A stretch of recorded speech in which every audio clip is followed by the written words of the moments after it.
Selamat siang. Asik tapi redup ya hari ini. Kali ini gue mau kasih lihat motor tahun 2017. Motor kecil 150cc GSXR 150. Kalau motor kecil gini dengan usia yang segitu biasanya sih kilometernya udah jauh ya. Karena jenis apapun motornya, kalau cuman cc 150 biasanya dipakai harian. Jarang banget orang beli motor 150cc cuma dipakai buat nongkrong atau weekend. Itu jarang banget. Dan dari awal motor ini datang, beberapa yang gue ganti nggak banyak.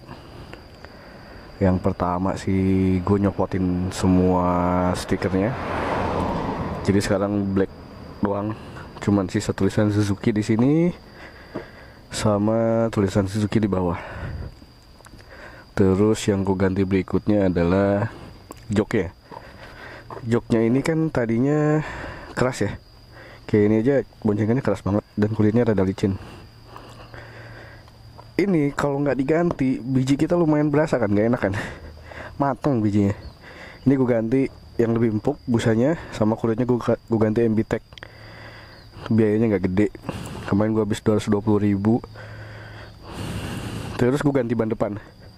Ban depannya awalnya Corsa ukuran 90/80, ring 17, gue ganti yang cepet Maxxis, jadi lebih enak kalau tikung. Dan di usia yang segini, apakah motor ini masih layak dibeli? Kita coba tes.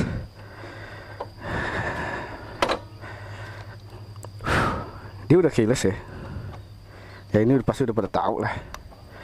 Tapi dibandingin sama motor-motor seangkatannya kan rata-rata pada saat itu belum keyless ya. Jadi ini jadi salah satu yang dijual sama Suzuki.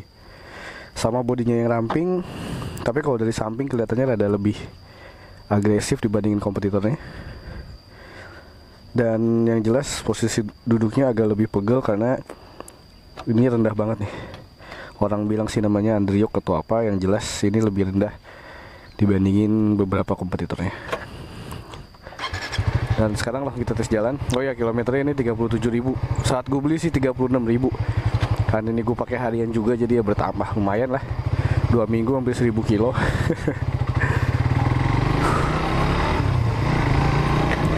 Oke. Yang gue rasain pertama saat beli motor ini adalah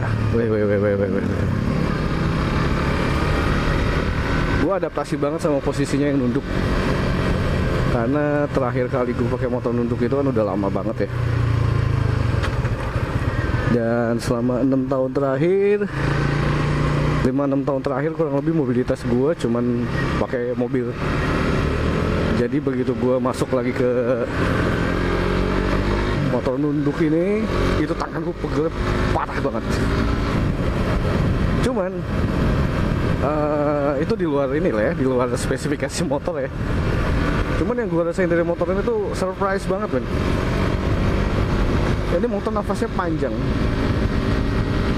Ini motor nafasnya panjang. Jadi buat tarik-tarikan tuh asik tuh. Walaupun apa ya, body penampilannya tidak segagah kompetitornya kayak CBR atau R15 yang makin kesini makin oke sih secara penampilan ya. Tapi harganya juga meningkat. Dan motor ini jadi motor yang paling murah, yang penampilannya paling biasa aja dan gak banyak berubah. Tapi secara kemampuan mesin, ini buat gue surprise. Ini asik sih, asik, fun to ride lah. Kalau mobil kan fun to drive ya. Ini asik. Ini bodi yang kecil, enteng, diajak slip, diajak nikung tuh asik. Dan yang lebih surprise lagi, ini kan motor 5 tahun yang lalu. Dan kilometernya juga udah banyak gitu kan, 36.000 saat gue bawa itu. Ini rasa berkendaranya itu nggak jauh beda sama saat motor ini baru. Karena dulu saat pertama kali banget launching ya, 2017 itu atau 2016 gue lupa. Pertama kali banget launching itu ada apa sih, semacam eventnya Suzuki di Sumarekon Bekasi, dan gue datang ke sana buat ngetes motornya. Dan ya surprisingly ketika gue beli motor ini yang umurnya udah 5 tahun, itu rasanya tuh nggak jauh berbeda sama saat baru. Tarikannya, terus apa namanya, nafasnya, segala macam, pokoknya rasanya tuh gak jauh beda sama saat gue pertama kali ngetes motor ini saat pertama baru launching. Itu sih banyak beberapa hal yang bikin gue surprise, karena motornya udah nggak muda, tapi masih bisa kayak gitu. Masih asik lah buat dikendarain lah. Dan yang lebih surprise lagi ya, itu harganya sekarang. Kalau dulu barunya masih di kepala 24 apa 23 apa 25 gue lupa. Yang jelas masih kepala 2. Sekarang secondnya cuman separohnya. Gue sendiri dapat motor ini tuh di harga 12.800.000. Lihat.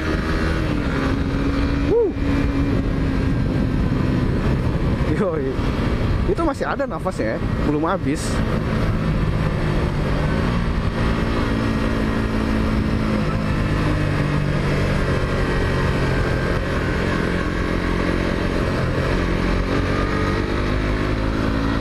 Gue belum nemu jalan lurus yang bisa ngegas lagi deh, tapi ini asik men, beneran deh.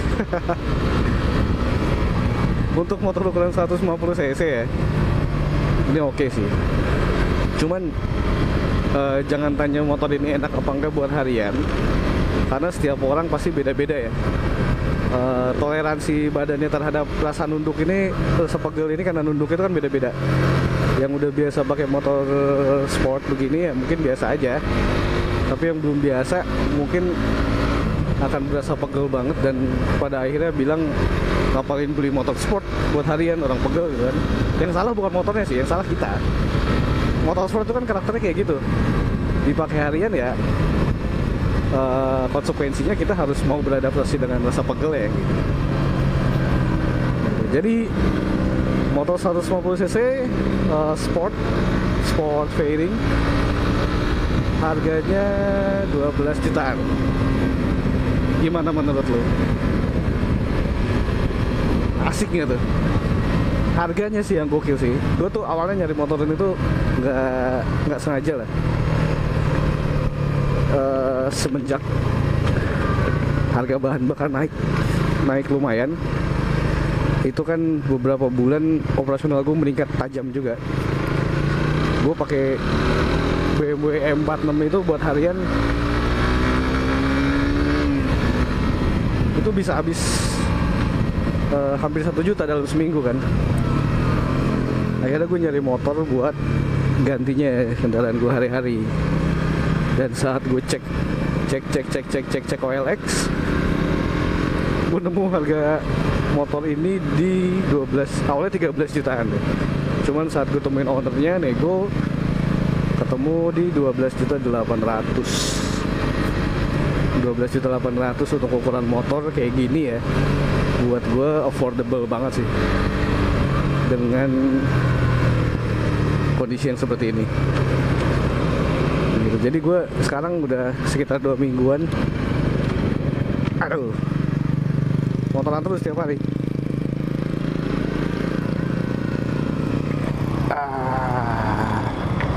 Kita udah sampai di tujuan.